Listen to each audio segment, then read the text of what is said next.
Hi guys, Carrie Short here from the Mark Neff team. I'm excited to kind of dive into more of an educational series with everyone. Today I want to talk more about contracts, and then as we go into other components of the home sale or buying process, we'll dive into more details as well. But today I felt like a good launching point would be talking about making an offer on a new property, what the key components of that offer are, and what you might want to consider as you're going into the market and looking for a new home.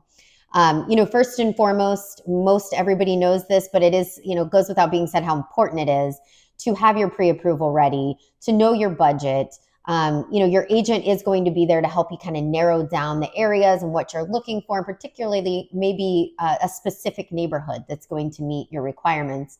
So those things are obviously a moving target typically as you're going through the home buying process.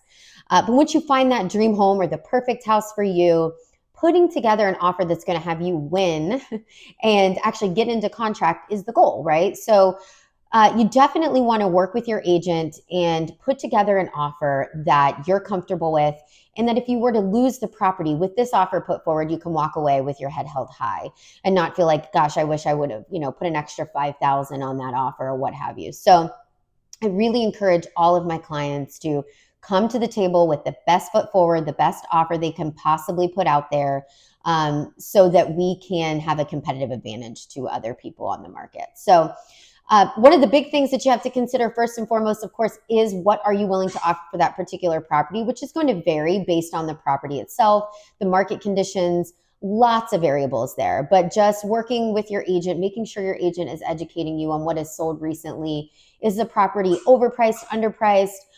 Is it just where it needs to be? Do we need to just offer their asking price? Are we up against other offers that they've already received? Is there an open house this weekend? Lots of things to take into consideration there.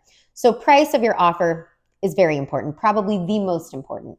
Then after that, we really want to talk about what do you want to put in for earnest money. Earnest money is going to be held at the brokerage here in Ohio for your broker that is representing you as a buyer. And so that earnest money, I typically represent agents or clients and tell them, do anywhere between 1% and 3%. So of the purchase price. And that's generally what most people will do. Obviously, you can go much higher than that if you want to really show how serious you are about the transaction and the property. But I really don't recommend going lower than that. And again, every circumstance is different. But putting a good earnest money number out there is great. 1% to 3%. I usually go about 2% in the middle, and it just depends on the client and their situation. So earnest money is the first one. And then if we kind of talk after that, we think about contingencies. Are you going to be financing the property? Are you going to be paying cash? If you are paying cash, that's great. So there is not a financing contingency, but there are a couple other contingencies that we may put in there, like an appraisal contingency. Do you want to make sure the property appraises? Do you want to make sure that you get a home inspection? Home inspections are very important. We lived through a very strange time where, interest rates were 3% and homes were going well over asking. We were using every tool in our bag to make our offer stand out from the competition. And a lot of times that came to omitting home inspections, which is really tough as agents to recommend to our clients. And we always would say, look, this is what maybe some of the other offers are doing. I really caution you to do it. But if we want to get the house, maybe this is what we have to do, right? So are you going to do a home inspection? What kind of home inspection period are you looking to put on there? And then after that, what kind of remedy period? Kind of standard 5 to 7 days home inspection period, remedy period 3 days. So all in all, you're usually in about 10 days in that inspection piece. It can vary, does your agent work with the home inspector they know can get right in there the next day? So maybe your home inspection is a 3-day time frame and you've got 1 day to reach a remedy agreement. So those are things, again, that will vary. But keep in consideration that these are pieces that the seller is going to look at. Weighing if the price is the same between two offers, they will look at other components to see which is the best package. So the other piece, once you look at the home inspection, the appraisal, how you are going to finance it, if you are financing it, are there going to be, going to be a cash transaction involved? And if that is the case, Cash is always great because you can close quicker. Usually when you're in a finance situation, you're looking at closer to like a 20, 30, maybe 45-day close time. And that all depends on your lender and where you're located and all that good stuff. So keep all of that in mind. So that really takes us to the next piece of the contract, which is your closing and possession dates. So your agent is going to be able to educate you on what that particular seller is looking for. I mean, are they looking to have a quick close? Do they need a possession past closing, which would basically just mean, hey, we're closing in 30 days, but the seller cannot leave the property for 45 days. Do we just have a holdover without any kind of concessions back to the buyer for that? Or are they going to pay you rent during that time frame? So these are all more complex pieces of a contract that might come up depending on possession and your closing date. And so the other thing is, I'm dealing with a transaction right now where it is a cash transaction. The property is vacant, so we can close really quickly. Depending on how they're accessing their funds, that may be, sorry, that's my assistant, that may be a 2-week close. So, however that works, that might be really attractive to a seller. So keeping all of that in mind is a piece of it as well. If you're looking at, the seller to help you overcome some costs. So for example, maybe you notice something when you're viewing the property that you're going to have to fix or complete. So if maybe the landscaping isn't done, it's a new build, or there's obvious wear and tear to some component of the house, you can tell already just from viewing the home inspection, not being a part of this conversation. You can always put, concessions or things that you're wanting to ask the seller for in your initial offer as well. And then, of course, those are negotiating pieces as you go through the home inspection process as well.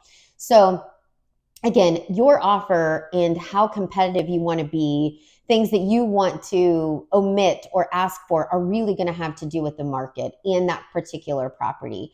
How many offers, how many days on market, lots of things, lots of variables. That's why having an agent represent you in your transaction is very important.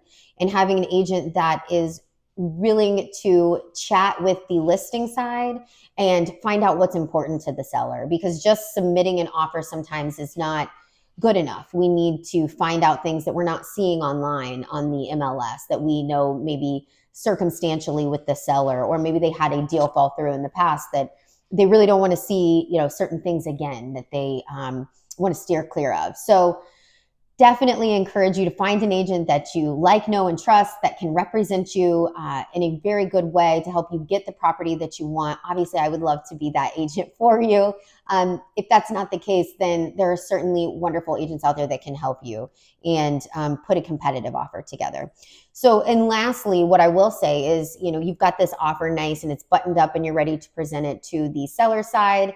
You want to make sure you put a expiration date on your offer, right? So especially if you are out here and you are looking for a property, you're making several offers on different properties because you're trying to get a home, you don't want that offer to stay open for too long, because the last thing we want is more offers than one out at the same time. So typically I put at least a 24-hour, sometimes you can go less than that, but a 24-hour window for the offer to be open, or at the end of that business day. I really try to respect the time of the seller, that maybe they're at work that day, or I don't want them to feel like we're just trying to strong arm them into saying something right that second. However, it is a tactic that we do need to use when it is a competitive situation, so that your offer is just not shopped around and we're not going back and forth with a lot of negotiating as well. So again, using the right strategy, even when it comes to expiration of your offer, is very, very important. And it cuts out a lot of anxiety for you on your end. So you may see at the end of that, there could be a circumstance where you've submitted an offer, for example, and the seller just has not had a chance to look at it. So we can always use addendums to get extensions on that time frame to kind of keep you in the mix. But certainly you want to protect yourself, protect your time, and also be respecting the time of the seller as well. So outside of that, guys, those are just the key components. Obviously, every contract's different. Every situation is different. But really putting your best foot forward is the biggest piece of advice I have for anybody looking to buy a house.